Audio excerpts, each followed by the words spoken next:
আগামীকাল থেকে রানাঘাট বনগা শিয়ালদা এবং শিয়ালদা কৃষ্ণনগর সিটি শাখায় 4টি এমু লোকাল এবং বারাসাত হায়দ্রাবাদ শাখায় 2টি এমু লোকাল শুরু করা হবে। এবার আগামীকাল যে ট্রেন অশোকনগরের ওপর থেকে যাবে, কিন্তু আমরা শুনতে পাচ্ছি যে এই ট্রেন যা রানাঘাট থেকে ছেড়ে বনগা হয়ে শিয়ালদা পর্যন্ত পৌঁছবে, কিন্তু এই ট্রেন নাকি অশোকনগরে থাকবে না।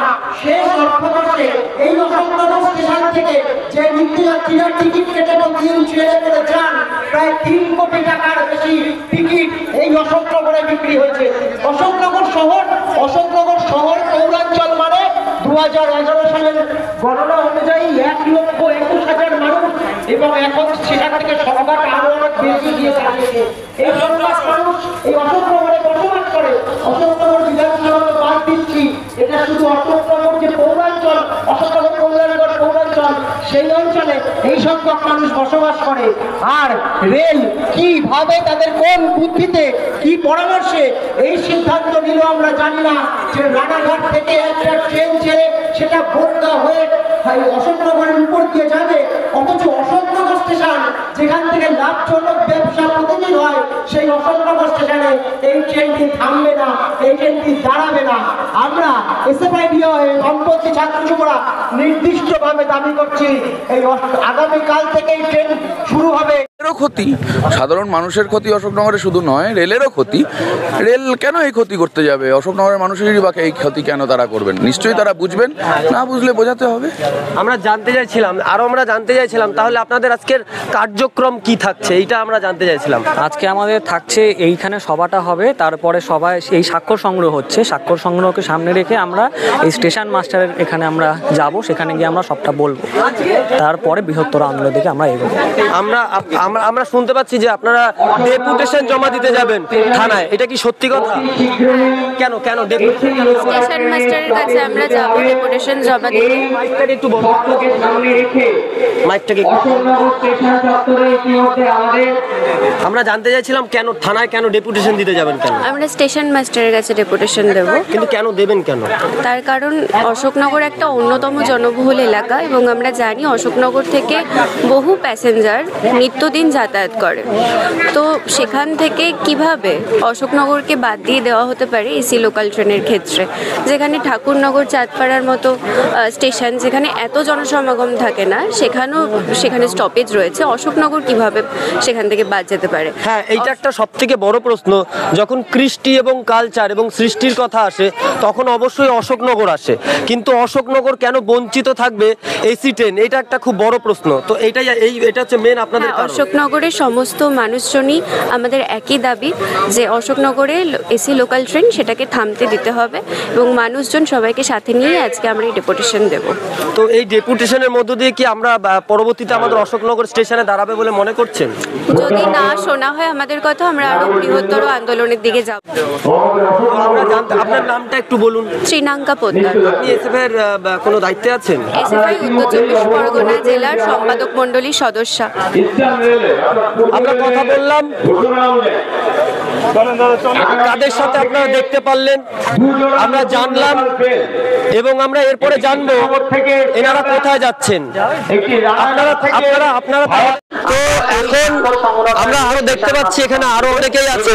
আমি আবার জানার চেষ্টা করবো, সে একটাই প্রশ্ন আমাদের, যে শুরু হয় এই মাসে, তারপর থেকে অনেকে বললো, আমরা জানতে যাবো। দাদা কিছু বলুন, এখানে আপনাদের আপনি এদিকে আসুন দাদা, কিছু বলুন। এই যে আপনাদের আজকের যে মিছিলের মূল প্রেক্ষাপট কি? তাহলে আমাদের অশোকনগর স্টেশনে এসি ট্রেন থামা উচিত, কারণ আমাদের অশোকনগরে এতগুলো লোক প্রত্যেকদিন ডেইলি প্যাসেঞ্জারি করে, তাদের কষ্টের ব্যাপার আছে একটা। কারণ রোদের মধ্যে, এখন যা গরমের মধ্যে টিকিট কেটে ওরা এত খাটাখাটনি করে লোকাল ট্রেনে যায়। তো গরমের মধ্যে আপনি কোথায়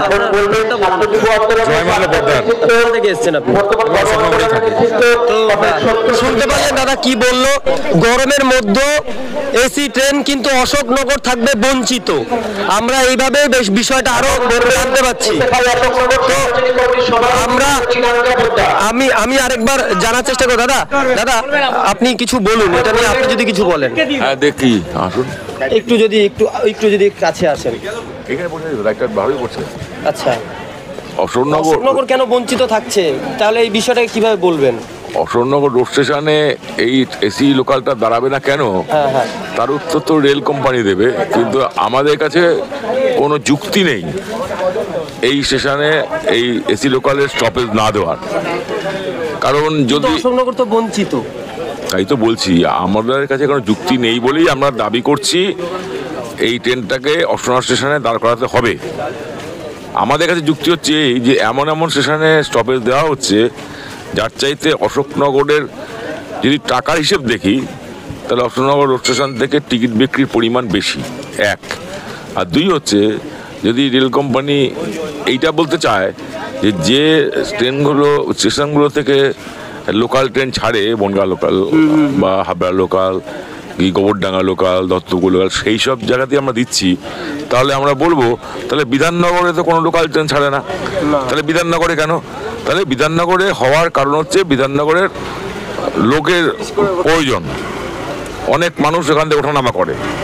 একইভাবে এই লাইনে অশোকনগর অনেক কাল ধরে বিখ্যাত, প্রচুর লোক ওঠানামা করে বলে। অবশ্যই অবশ্যই। তো সেইখানে অশোকনগর দাঁড় করাবে না কেন? সেইটা দাঁড় করাতে হবে অশোকনগরে। এবং আরও যদি কেউ মনে করে বা অন্যরা মনে করে সেখানে খুব দাবি দেওয়া আছে, সেই দাবি দেওয়ার ভিত্তিতে সেসব জায়গায় তারা বলবেন। এর আগেও একটা গ্যালোপিন লোকাল এখান থেকে চলতো, যেটা ভবিষ্যতে পরে বারাসাত পর্যন্ত অল স্টপেজ হয়ে গেছে, বনগাঁ থেকে বারাসাত গ্যালোপিন লোকাল। আগে কিন্তু ওটা সব জায়গায় দাঁড়াতো না, পরে দাঁড়ায়। এইটাই আমরা বলছি, যশোর রোড স্টেশন না থেমে এই ট্রেন কেন চলবে? আচ্ছা, আপনার নাম? আচ্ছা, ওনার নামটা উনি বলছেন না, কিন্তু উনি আমাদের সবার প্রিয় অশোকনগরের সত্যস্বরূপের মহাশয়। আমি শুনলাম এখন প্রশ্ন একটাই মানুষের কাছে, অশোকনগরে কি তাহলে এসি ট্রেন পাবে না? ক্যামেরার স্বর্ণব চক্রবর্তীর সাথে আমি দিবাসু, বিবিপি টিভি বাংলা।